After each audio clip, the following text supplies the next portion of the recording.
So you're welcome to church. Welcome to Success Business and Leadership School, Success Business and Leadership Service. We've been going through the School of Money, the 200 level. And if you don't have the manual, you need to get the manual. We are beginning to go deeper right now. Last week, Sunday, we began Module 2. And we began by looking at the pathway to wealth, or Module 3 actually. But we didn't do Module 1 because that's the financial intelligence. So if you need the manual, you need to get a copy. It's 10,000 naira, but we're giving it out for 5,000 because you are in class. And make sure anytime you are coming, you register so that if you complete the class, we'll be able to issue you a certificate of participation, and there'll be some special gifts for those that have not been able to, for those that complete the class. So it's just, instead of 10,000, you just pay 5,000 and get a copy so that you can continue to flow with us. So last week, we began looking at the pathway to wealth. We're able to establish the fact that there is a wealthy place, and there are people that presently operate in that wealthy place. There is a path that leads to the wealthy place, but that path is unknown to many people. Discovering the path and walking the path guarantees your arrival, because everyone can become wealthy. We then establish the fact that developing investment mentality, which we have already examined, is the doorway into the pathway. So once you develop investment mentality, the door opens. But when you enter into that pathway, there are now 3 stops on that pathway, which we call the 3 bus stop on the pathway to wealth. So we dealt with the first and the second, and we're still on the second. So first one is what? Financial intelligence. And we said that you need to have 5 different kinds of education in order for you to become financially successful and to be all that God wants you to be. You need academic education, you need professional education, you need financial education, you need spiritual education, and you need personal or health education. And we said that that financial education is what is missing in the life of a lot of people. And when it comes to financial education, you have to continue to learn and learn and learn and learn, because there is no graduation. Then we went to the second stop, which is financial planning. Financial planning.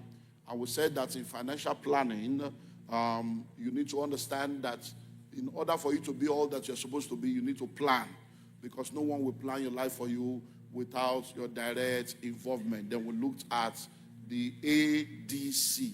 Ascertain your location, determine your destination, and choose your vehicle. Then we said that when it comes to financial preparation, there is a very, very important aspect, which is what we're going to look at today, which are the 4 major seasons in the life of every individual. So in your financial plan, you have to consider the seasons of your life.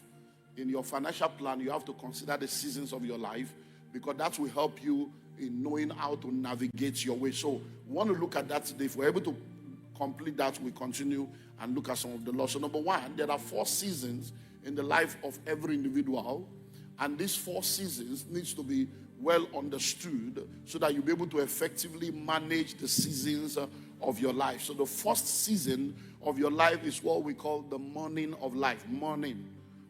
That's the first 25 years of your life. So the first 25 years of your life, you are in the morning season of your life. Now, once you understand the power of seasons,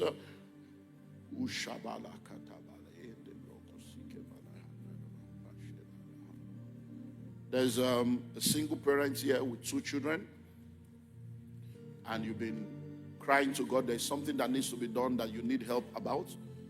You've been crying to God about it, but God just said that He's sending help to you this week. So I don't know who you are, but He's sending help to you this week. And you are going to come to this altar to testify. In the name of Jesus. He said, I have seen your tears, I have heard your cry, and I'm sending help to you this week. In the name of Jesus. So the first 25 years of your life is what we call the morning.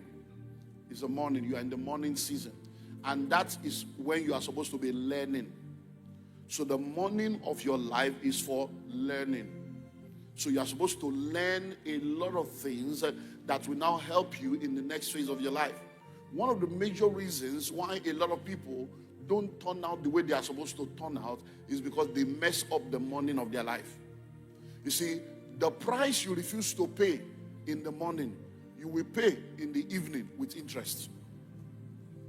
The price you refuse to pay as a youth, you will pay as an adult with interest. And that is why I always say to you that it is better to endure the discipline of learning than to have to face the pain of regret. It's better to endure what? The discipline of learning. Because see, in order to learn, it's going to school, lecturer, 200 of you in a class, lecturer say you must buy handouts, you have to sometimes put your leg in the water so that you will not sleep. All those using, in our days, we used to use candle and lantern.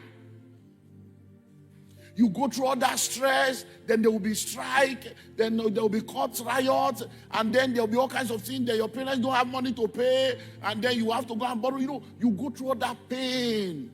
And after you go through that, you finally get the certificate to get a job. You have to be applying and applying. But it's better to go through that one than to now become 45 without any degree, 45 without any certification, 45 without any skill, and you are now regretting that I wish that I had done what I was supposed to do. So there are people today that are going through what we call the pain of regret. The pain of regret. But it's because they did not focus on the discipline of learning. There are people today that are in their 50s, they are not married. Because when they were young, they were just playing around. They thought that they were macho men. Everything is skirts. They were playing around. They thought they were conquering territories. Now they are in their 50s. Nobody wants to marry them because they have played too much. And now they are regretting it. Some of them are ladies. They were young, going out with other people's husband, carrying sugar daddy, doing aristo, doing runs. But now they are regretting it. They wish that they can go back to when they had not started messing up. So the morning season of your life is what? Is for learning. So by the time you are 25 years old, you must have the certification or the skill or the knowledge or the experience you can use to start earning a living. You must have it. Either the certification, the skill, the experience, or the knowledge that you will use to start earning a living. But you know there are many people today, they are in their late 20s, early 30s. What is your vision for your life? I don't know. I've not discovered my vision for my life. Okay, what can you do? Anything. I can do anything. What's that? Anything. What is anything? It's because the morning has been messed up. Many of you are listening to me right now. You are young. And one of the things I've come to realize is that elderly people in the church, they honor and respect what I say because they realize that, if I had had this man in my life 30 years ago when I was 20, when I was 30, but you see, the young people, they are playing around. They take it light because they have not suffered before. But you don't have to suffer what your parents have suffered. God has given you an opportunity that at your young age, as a teenager, I don't know how you feel. But every Sunday, as that young girl, our daughter was leading prayer, every Sunday we have all these young people who've been doing that now for like 10 years. We bring young people so that they can begin. Because I started this church at 25. So why should we not have 25-year-old senior pastor or 25-year-old resident pastor? Hello, tell about your neighbor. If you are not ready for a young person to be your pastor, begin to think again, no? Hello? Because I can just show up now and bring a senior pastor, 28-year-old girl, and say, this is our senior pastor now. I can come now and say, our resident pastor is this 26-year-old. So if you don't ready, because the Jesus that you are serving, was he not 33 years old when he died? And you are still bowing to Jesus, bowing to a 33-year-old boy. Hello? Are you getting what I'm saying now? So listen and listen. When I see these people, I'm like, God, thank you. Out of the mouth of babes and suckling, you have ordained strength. There are people still playing around out there, 30, 40, they don't know God. So it's a joy when you are able to learn and get the right information in your young age because it reduces your mistakes. It reduces your mistakes. There are people today that are adults, the major challenge of their life is that their past is still catching up with them. Mistakes they have made that they wish they never made. When I went to the Kirikiri prison with my wife and some of the evangelists for that outreach in December, I think it was, I don't know the date, but it was December that we went there. When we got there, this man was in church on Wednesday. He was crying. He said, I came on Sunday. They say you are not around. That I've been released. Now, I remember him vividly. But he's not the only one I remember. In fact, the guy that is like the pastor there also came. And when we finished, he said, Pastor, please, that many of us, this guy killed his wife. So he's there, death row. His mother is put there for murder. I mean, I didn't know much about the story. So I said, so it was when I left there, I went to Google the case and I saw him. He said, Pastor, he said it before everybody. He said, Pastor, he said, many of us, it's just one mistake that we made. One. 5 minutes mistake. Oh, you were there. You were there. He said, just 5 minutes mistake that we made. And the rest of our life, we are here for life, waiting for death. He said, so Pastor, please, as you live here, you have prayed for us, help us. We have learned our lesson. That they should not judge the whole of our destiny because of 1 5 minutes mistake. So when we are talking to you people, you know the year. You think you are wise. You think that you know better. You think you are more intelligent than adults. You are more intelligent than your parents. Listen to me.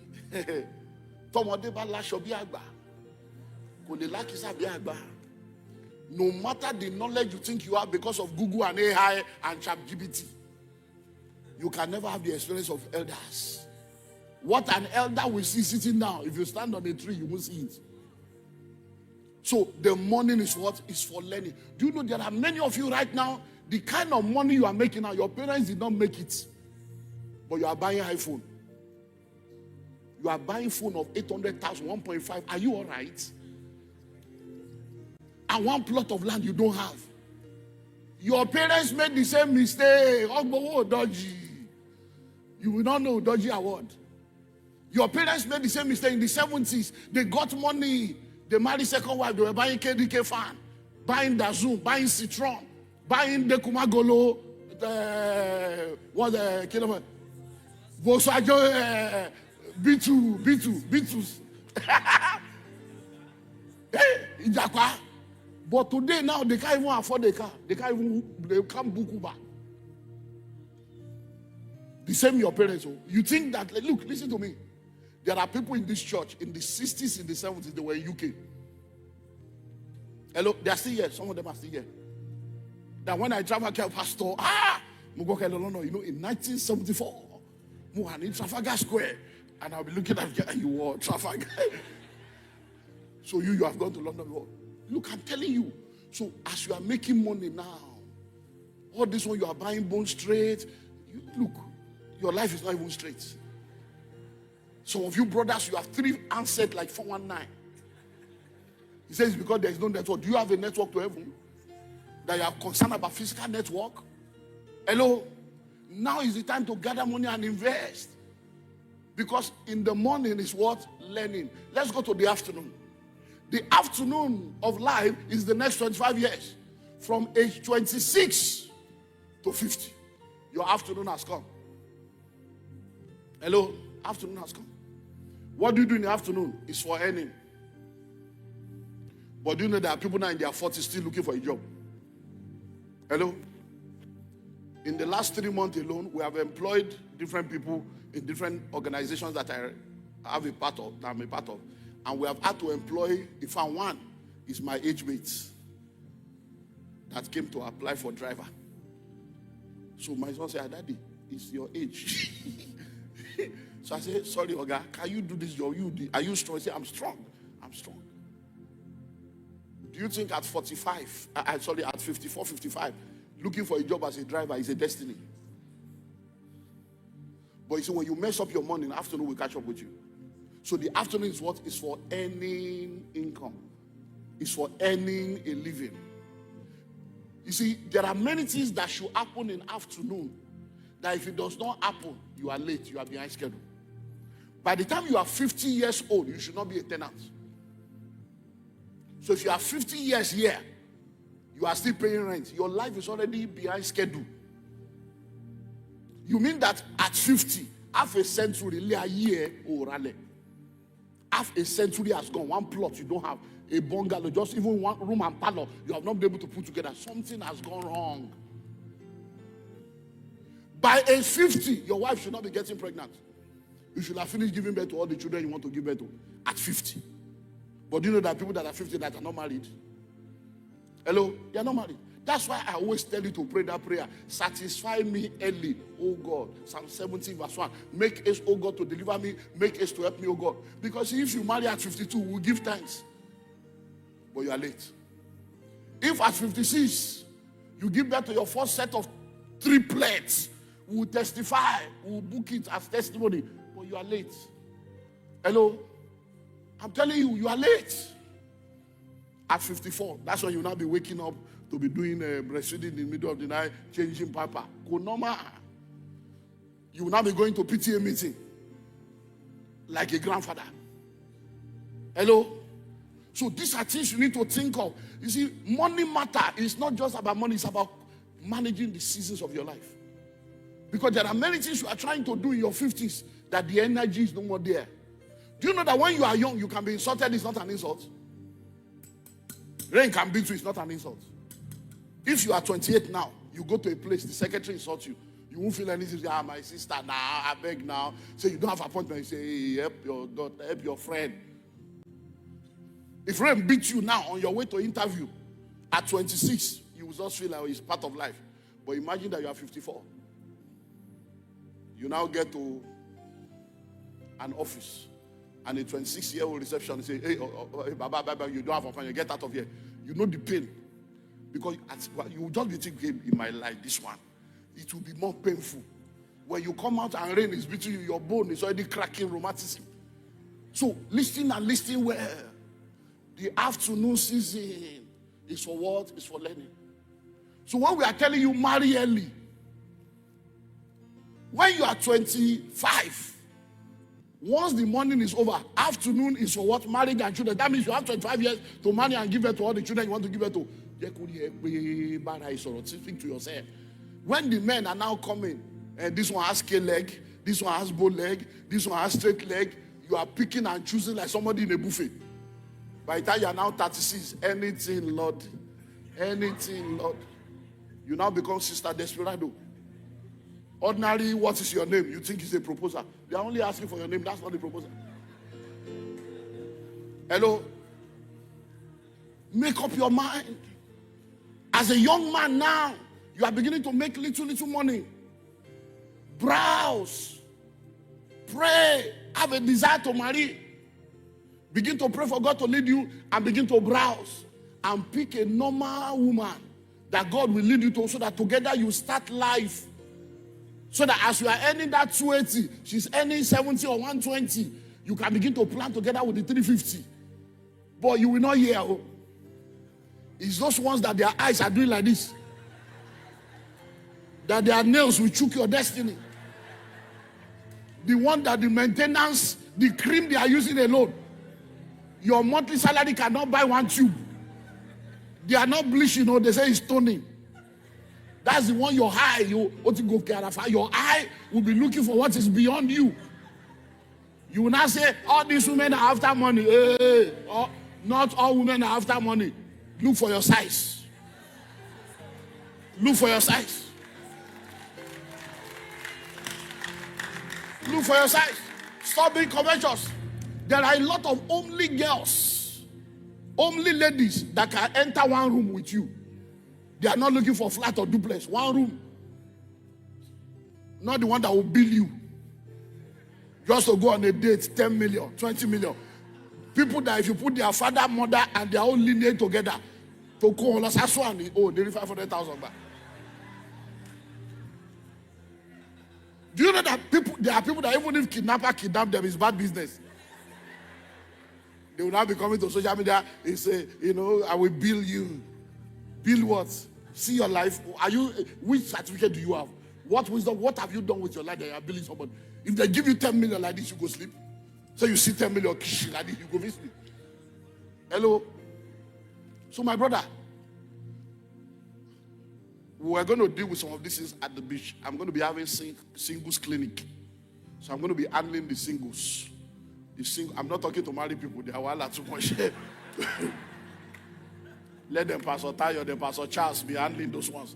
It's single people I want to talk to because the one whenever scatter, whenever I bend, make we settle. Because the Bible says what God has joined together. What of the one where God not joined together? So that we'll stop, so that you not go and join yourself. There are a lot of powerful babes in this church.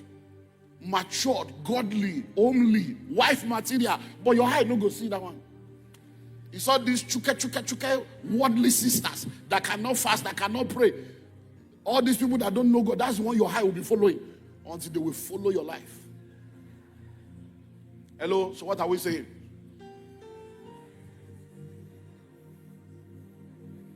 So many of you are listening to me right now. You are either in the morning or you are in the afternoon. Let's go to the evening. Even if I don't finish, let's go to evening. What's the evening of life? Evening is the top 25 years of your life. It's the mentoring phase. From age 51 to 75. You know, many of us, we look young. Look at our senior pastor now. By 2 weeks, 3 weeks time, the man will be 57. 57, I say, look, janjala like that. Don't be deceiving yourself. Everybody will be looking you up. Sometimes will wear cover. Look at your pastor with the pot belly that refused to go.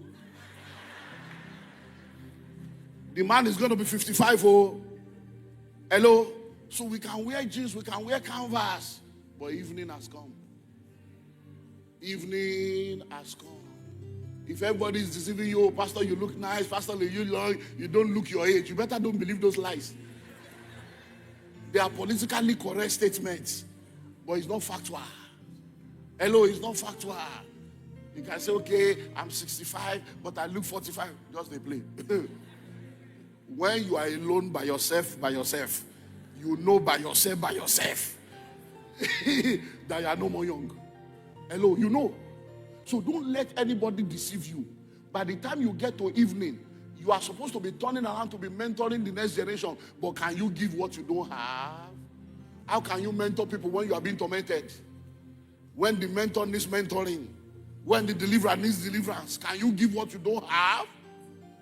Can't you see that there are a lot of people that are old and they are shameful, aging shamefully? They are putting problem on their children. Why do you think Africa is where Africa is? One of the problems of Africa is what we call the black tax. Where parents that have messed up their own morning and afternoon will now use their evening to mess up the morning of their children. Chineye,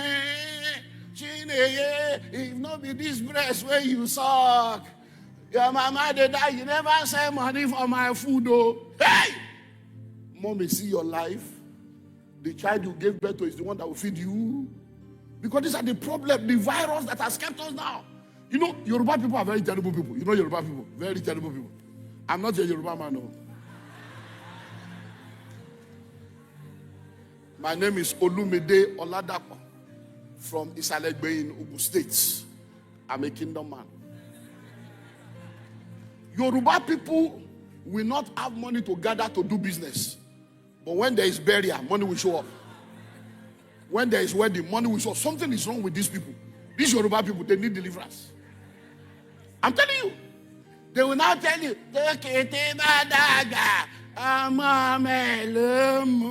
do you know what I mean? That's when the grass cutter, when the grass cutter is old, he will be sucking the breast of his child. Is that not incest? That's why many people give birth to children they cannot train. Because they are hoping that taking it, and if this one don't make up, this one go make up. So that at least if I have like 6 children, even if there are only 2 make up, that 2 go take care of a younger one. And so parents have given birth to children they cannot train. They will now put the load on your head and say you are the firstborn. Me? Never. 1997, I call family meeting. My father is here, my mother is here. 1997, I sat everybody down. I said, listen and listen well. I am not the breadwinner of this family. I'm not a baker. I don't own a bakery. Daddy, mommy, these are your children. They are my siblings. They are your children. They are not my responsibility. All of you, I'm not the breadwinner. So all of you win bread for yourself. So enter church. I'm going to begin to teach on wealth creation. I've just discovered the way out of poverty. If you are not following we are all poor. I told you, all of us are poor now. 1997, all of us are poor. So it's not that your brother is rich. Now all of us are poor. But I want to start doing something that is called investment mentality. If I'm doing it, you better start. So that as I'm rising, you are rising. Don't think that one brother will take care of you. The first, I came to church, I said the same thing. If you are here, I said this in church to everybody. I said, I'm going to be very rich, so that you will not say, all these men of God, they collect tithe and offering. Which tithe are you even giving the tithe? Tithe and offering. He says, the poor people. He says, it's our money there. He said, all the money you have given in 1 year, can he buy diesel? So I told them, then, 1997, I said, because I'm going to be very great. I'm going to be very, so that you will not say, oh, this pastor is charge money. Now, anything you like, talk. I spend my money with joy, with confidence. I don't care what anybody got up because they labor for my money. Hello? And I said, you must begin to follow. So it's Ashaka Cement was the first shares we bought. And I started announcing. Anytime I see investment, I will come. Church will announce. Church, and some people still invest. And why are you mixing church with business? You will be bringing business to the pulpit to announce to people. No verse, I've been wanting your life change. My thinking be say, what are they do with they help me make I introduce them to you? Some will work, some will not work. I don't know say they verse you. Make another verse, so I beg. Make another verse. I don't go announce again. Hello? My sons and daughters that come to me, I will tell them in private. Because waiting the verse, when spirit of poverty, they worry you. Waiting go help you, you go fight them. That's spirit of poverty. Hello? So what are we saying now? Thought 6. I close with this, and I'll continue from here again next week. Now listen.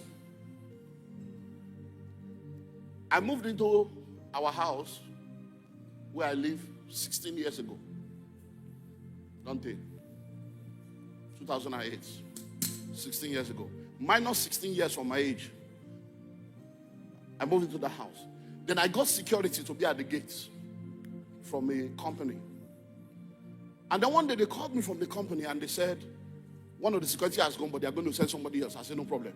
Then I went out. By the time I came back in the night, and I was, is it hooting the horn? What's the English? Papa, the hoots, I mean. Hooting the horn, owning the horn. Whatever, you understand. Whether it's owning or hooting. And they press on. Papa. All of a sudden, a man was opening my gates and was shaking like this as he was moving the gate. Look a little closer. I said, am I in my house? It's my house. So immediately I came. I said, sorry. Before I even spoke, yes. Finally, Baba. I'm lawyer. Ecomog. Biafra. I said, sorry. I said, Papa. Because I don't even know. I said, Papa, are you okay? Are you working? He said, yes. I said, how old are you? 68 young. 68 young.